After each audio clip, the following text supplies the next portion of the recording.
ನಮಸ್ಕಾರ, ಸುದ್ದಿ ಈ ದಿನಕ್ಕೆ ಸ್ವಾಗತ. ನಾನು ಮಧುಸೂದನ್. ಮೊದಲಿಗೆ ಹೆಡ್ಲೈನ್ಸ್. ಮೈತ್ರಿಯಲ್ಲಿ ಬಗೆಹರಿದ ಕೋಲಾರದ ಕಗ್ಗಂಟು. ಆದರೆ ಕಾಂಗ್ರೆಸ್ನಲ್ಲಿ ಮುನಿಯಪ್ಪ, ರಮೇಶ್ ಕುಮಾರ್ ಬಣಗಳ ಬಿಗಿಪಟ್ಟು. ಹೈಕಮಾಂಡ್ ತೀರ್ಮಾನಕ್ಕೆ ಬಿಟ್ಟ ನಾಯಕರು.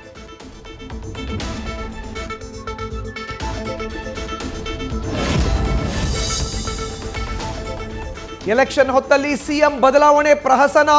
ಹೆಚ್ಚು ಸ್ಥಾನ ಗೆಲ್ಲದಿದ್ರೆ ರಾಜೀನಾಮೆ ನೀಡ್ತಾರ ಸಿದ್ದರಾಮಯ್ಯ. ರಾಜ್ಯ ರಾಜಕೀಯದಲ್ಲಿ ಗುಬ್ಬಿ ಶ್ರೀನಿವಾಸ್ ಮಾತಿನ ಸಂಚಲನ.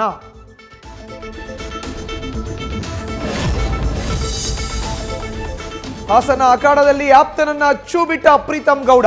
ಕೊಪ್ಪಳದಲ್ಲಿ ಮುಗಿಯದ ಕಥೆಯಾದ ಕರಡಿ ಸಂಗಣ್ಣ ಮನವೊಲಿಕೆ ಯತ್ನ. ದುರ್ಗದಲ್ಲಿ ಕಾರಜೋಳಗೆ ತಟ್ಟಿದ ಗೋ ಬ್ಯಾಕ್ ಬಿಸಿ.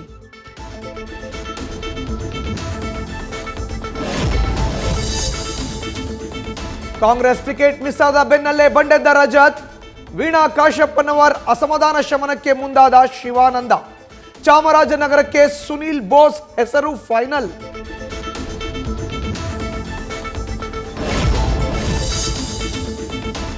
ಚುನಾವಣಾ ಕಣದಲ್ಲಿ ಬಿರುಗಾಳಿ ಎಬ್ಬಿಸಿದ ಕಿಚ್ಚನ ಮಾತು. ಲೋಕಸಮರದ ಹೊತ್ತಲ್ಲಿ ಮಾಣಿಕ್ಯ ರಾಜಕೀಯಕ್ಕೆ ಧುಮುಕುವ ಸುಳಿವು. ಯಾರಾದರೂ ಕರೆದ್ರೆ ಪ್ರಚಾರಕ್ಕೆ ಹೋಗ್ತೀನಿ ಎಂದ ಬಾದ್ಶಾ.